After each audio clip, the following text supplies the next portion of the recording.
കേരളത്തിൽ ആലപ്പുഴ ജില്ലയിൽ കുട്ടനാട് താലൂക്കിലെ നീലമ്പേരൂരിൽ സ്ഥിതി ചെയ്യുന്ന പള്ളി ഭഗവതി ക്ഷേത്രത്തിൽ ചിങ്ങമാസത്തിലെ തിരുവോണം കഴിഞ്ഞു വരുന്ന പൂരംനാളിൽ നടത്തുന്ന പടയണി ഉത്സവമാണ് നീലമ്പേരൂർ പടയണി അഥവാ നീലമ്പേരൂർ പൂരം. ധനുമാസത്തിൽ മധ്യ തിരുവിതാംകൂറിൽ പടയണിക്കാലമാണ്. ചിലയിടത്ത് 28 ദിവസം പടയണി ഉണ്ടായിരിക്കും. നീലമ്പേരൂരിൽ ചിങ്ങമാസത്തിലെ തിരുവോണത്തിന്റെ പിറ്റേ ദിവസം അവിട്ടം മുതൽ പൂരംനാൾ വരെ 16 ദിവസത്തെ പടയണിയാണ്. പടയണി എന്നാൽ സൈന്യം അഥവാ പടയുടെ നീണ്ട നിര എന്നാണ് അർത്ഥം. ഒരു യുദ്ധത്തിലെ പോലെ ജനങ്ങൾ അണിനിരക്കുന്ന ഉത്സവമായതിനാലാണ് പടയണി എന്ന പേര് വന്നത്. ചേരാമൻ പെരുമാളുമായി ബന്ധപ്പെടുത്തിയാണ് പടയണിയുടെ ഒരു ഐതിഹ്യം. നീലമ്പേരൂർ പടയണി ആരംഭിച്ചത് പെരുമാളിന്റെ വരവ് പ്രമാണിച്ചാണത്രേ. ചേരാമൻ പെരുമാൾ ഒരു നാൾ തിരുവഞ്ചിക്കുളത്തു നിന്നും കായൽ വഴി വെള്ളത്തിൽ സഞ്ചരിച്ചു വരുമ്പോൾ നീലമ്പേരൂർ പ്രദേശത്തിന്റെ ഭൂപ്രകൃതി കണ്ട് ആകൃഷ്ടനായി ഗ്രാമത്തിൽ കൊട്ടാരം പണികഴിപ്പിച്ച് അവിടെ താമസമാക്കി. പെരുമാൾ തന്റെ ഉപാസമൂർത്തിയായ പെരിഞ്ഞനത്തു ഭഗവതിയെ നിലമ്പൂരിലെ 10 ഇല്ലത്ത് പോറ്റിമാരുടെ വകയായിരുന്ന ശിവക്ഷേത്രത്തിന് വടക്കുവശം വടക്കു ദർശനമായി ക്ഷേത്രം നിർമ്മിച്ച് പ്രതിഷ്ഠിച്ചു. രാജാവ് നേരിട്ട് പ്രതിഷ്ഠ കഴിപ്പിച്ചതിനാൽ ക്ഷേത്രത്തിന് പള്ളി ഭഗവതി ക്ഷേത്രമെന്ന് പേരിട്ടു. കലാപ്രകടനങ്ങൾ കണ്ടാസ്വദിക്കാൻ പെരുമാൾ കൊട്ടാര മാളികയിൽ എഴുന്നള്ളിയിരുന്നു. പടയണി ആരംഭിച്ചത് ഇതിന്റെ ഓർമ്മ പുതുക്കാനാണ് എന്നാണ് വിശ്വാസം.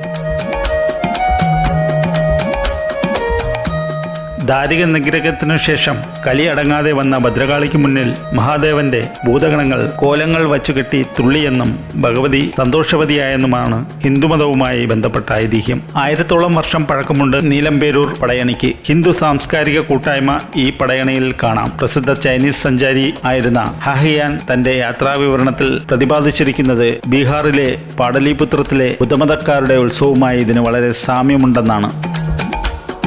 അവിട്ടം നാൾ ചുട്ടിയിടലിനു ശേഷം ചതയന്നാൾ രാവിലെ 6 മണിയോടുകൂടി നാട്ടിലെ യുവജനങ്ങൾ എല്ലാവരും ക്ഷേത്രാങ്കണത്തിൽ ഒത്തുകൂടുന്നു. 45 അടി പൊക്കമുള്ള വലിയ അന്നം, നല്ല വലിപ്പമുള്ള ഒരു ആന, 30 അടി പൊക്കമുള്ള 2 മറ്റ് അന്നങ്ങൾ, 30 അടി പൊക്കമുള്ള ഭീമൻ, യക്ഷി എന്നീ കോലങ്ങൾ ഇവയുടെയെല്ലാം ചട്ടങ്ങൾ വലിയ തടിയിൽ തീർത്തിട്ടുള്ളതാണ്. അവയെല്ലാം സൂക്ഷിച്ചു വച്ചിരിക്കുന്ന ക്ഷേത്രത്തിന്റെ സുരക്ഷിത മുറിയിൽ നിന്നും വെളിയിലെടുത്ത് ക്ഷേത്രാങ്കണത്തിലുള്ള ആൽമരത്തിന്റെ ചുവട്ടിലെത്തിക്കും. അതിനുശേഷം ചട്ടങ്ങളെല്ലാം യഥാസ്ഥാനങ്ങളിൽ യോജിപ്പിച്ച് എല്ലാത്തിൻ്റെയും ചട്ടക്കൂടുകൾ ഉണ്ടാക്കുന്നു. പിറ്റേ ദിവസം മുതൽ ഇവയുടെയെല്ലാം അസ്ഥികൂടങ്ങൾ ഉണ്ടാക്കുകയാണ് പണികൾ. വലിയ അന്നങ്ങൾക്ക് കമുകിന്റെ വാരി കൊണ്ടും ചെറിയ അന്നങ്ങൾക്ക് ഈറലും കൊണ്ടാണ് അസ്ഥികൂടങ്ങൾ ഉണ്ടാക്കുന്നത്. പിന്നീടുള്ള ദിവസങ്ങളിൽ ശരീര നിർമ്മാണമാണ് വാഴക്കച്ചി കൊണ്ടാണ് ഇവ നിർമ്മിക്കുന്നത്. അവസാന ദിവസമായ പൂരംനാൾ താമരയില കൊണ്ട് തൊലിയും ചെത്തിപ്പൂ, വാഴപ്പോള എന്നിവ കൊണ്ട് തൂവലും ഉണ്ടാക്കുന്നു. പൂരംനാൾ രാത്രി 8 മണിയോടുകൂടി നീലമ്പേരൂർ ക്ഷേത്ര പരിസരത്ത് എത്തിയാൽ മാനസ സരസ്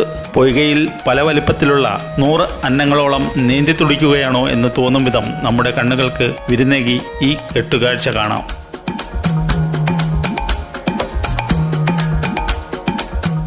ഭഗവതി ക്ഷേത്രങ്ങളിൽ നടക്കുന്ന പടയണിയിൽ 3 തരം ചിട്ടകൾ നിലനിൽക്കുന്നു. പാട്ടിലും തുള്ളലിലും ചിട്ടകളിലുമുള്ള വ്യത്യാസങ്ങളാണ് 2 മാർഗങ്ങളുടെയും വ്യത്യാസം. കഥകളിയിൽ എന്ന പോലെ വടക്കൻ തെക്കൻ ചിട്ടയും ഇവ രണ്ടും ചേർന്ന ചിട്ടയുമുണ്ട്. ചൂട്ടിയിടിൽ, കുടം, പൂജകളി, അനുജ്ഞ വാങ്ങൽ, തോത്താക്കളി, കുടനിർത്ത്, പ്ലാവില നിർത്ത്, മകം പടയണി, പൂരം പടയണി, അരിയും തിരിയും വയ്പ് എന്നിവയാണ് പ്രധാന ചടങ്ങുകൾ. ഇതിൽ ചുട്ടിയിടിയിൽ പടയണി തുടങ്ങുന്ന ദിവസവും അരിയും തിരിയും വയ്പ് പടയണി അവസാനിക്കുന്ന ദിവസവും മാത്രമുള്ള ചടങ്ങാണ് കുടം പൂജകളി. അനുജ വാങ്ങൽ, തോത്താക്കളി എന്നിവ കുടനിർത്ത്, പ്ലാവില നിർത്ത്, മകം പടയണി, പൂരം പടയണി എന്നീ വിശേഷ ദിവസങ്ങളിൽ മാത്രമുള്ള ചടങ്ങാണ്. പടയണിയുടെ 8-ാം ദിവസം കുടനിർത്തും, 12-ാം ദിവസം പ്ലാവില നിർത്തും, 15-ാം ദിവസം മകം പടയണിയും, 16-ാം ദിവസം പൂരം പടയണിയും ഈ രീതിയിലാണ് ചടങ്ങുകൾ ചിട്ടപ്പെടുത്തിയിരിക്കുന്നത്. എല്ലാ ദിവസവും രാത്രി 10 മണിക്ക് ശേഷമാണ് ചടങ്ങുകൾ തുടങ്ങുന്നത്.